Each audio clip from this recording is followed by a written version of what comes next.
Okay, our final interview for WQPH is with Mike Aquilina, who's one of the speakers today. Quite a talk you gave on the angels and the like. I was listening to it over here while I'm at the booth.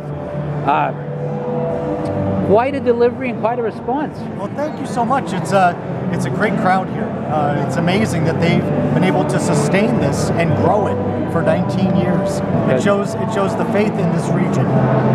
Now, you have a large collection. I mean, to say that you're a prolific author is an understatement. I mean, I'm looking over here, and we've got everything from on-the-job meditations to 120 reflections on the Eucharist to how the choir converted the world on the early fathers' faith, villains of the church, although the one I'm partial to, how Christianity saved civilization and must do so again.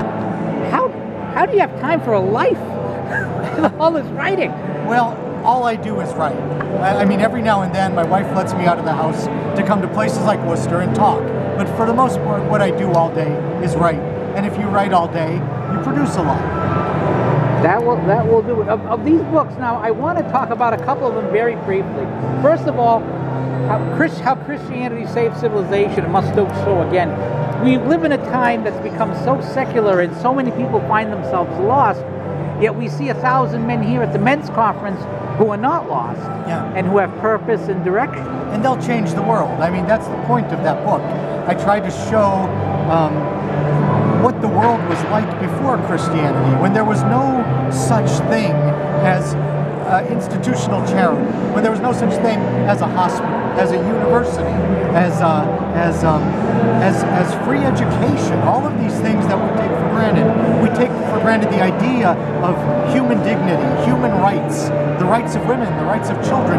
All of these things are products of Christian civilization, and they do not exist apart from Christian civilization. I mean, if you look at Paul in his letter saying there's neither Jew nor Greek, slave or free, that is, or even the people rush to cut out the wives obey your husbands, but the husbands love your wives was radical for the first century anywhere. Sure, it was radical. The idea that we could aspire to world peace was amazing, because the only rule then was conquest. Okay, and I might have peace among my tribe, and that should be my goal.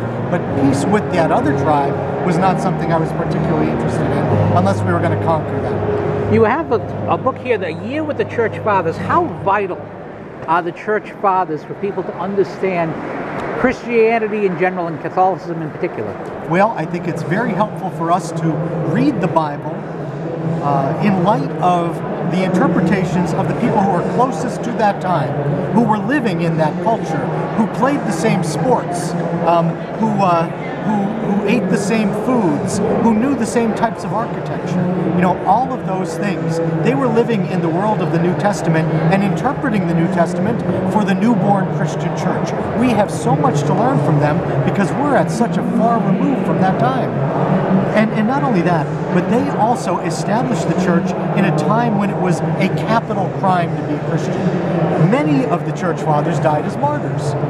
You know, we can learn from them how to give ourselves and establish the church once again, you know, for the foreseeable future, you know, for our children, for our grandchildren, and establish it with the kind of strength that they gave it in their time. Do you, this is a very secular age, and we've reached a point where we have two cultures here in America, a secular and a religious culture. Are you optimistic? I am optimistic, and I'll tell you why. Because I have 6 children, and they amaze me. And I meet their friends, and their friends amaze me. And they're much more virtuous than I am. You know, people will concentrate on the kids in that generation who make the news. Why do they make the news? Because they committed a crime, or they're in conflict with someone. Conflict makes news. You know, virtue never makes the news. So I'm amazed by my own kids, I'm amazed by their friends, and they humble me. And they make me hopeful about what's coming next. And if people who are not here at the Catholic Men's Conference want to buy any of these books, the history of it, that's a wrench. The history of the church in a wrench.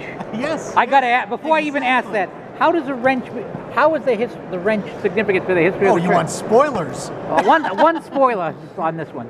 Because one of the saints I discussed for one of the periods in history was an auto mechanic.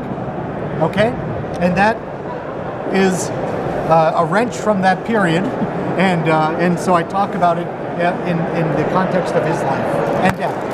Which just goes to show you that all the saints did not spend all their time behind closed doors and Yes. flowing robes. If people want to buy this book, and just to find out about the saintly auto mechanic or any of these other things, the witness of early Christian women and so forth, where can they go online other than hunting you down when you're traveling, when your wife lets you out of the house to travel? Well, my website is fathersofthechurch.com, fathersofthechurch.com, and they'll find my books there. Usually you'll find the best prices at catholicbooksdirect.com, catholicbooksdirect.com. Mike Aquilina, thank you. You've had a long day here. Thank you so much for spending 5 minutes of it with us and our listeners. Thank you so much. All right.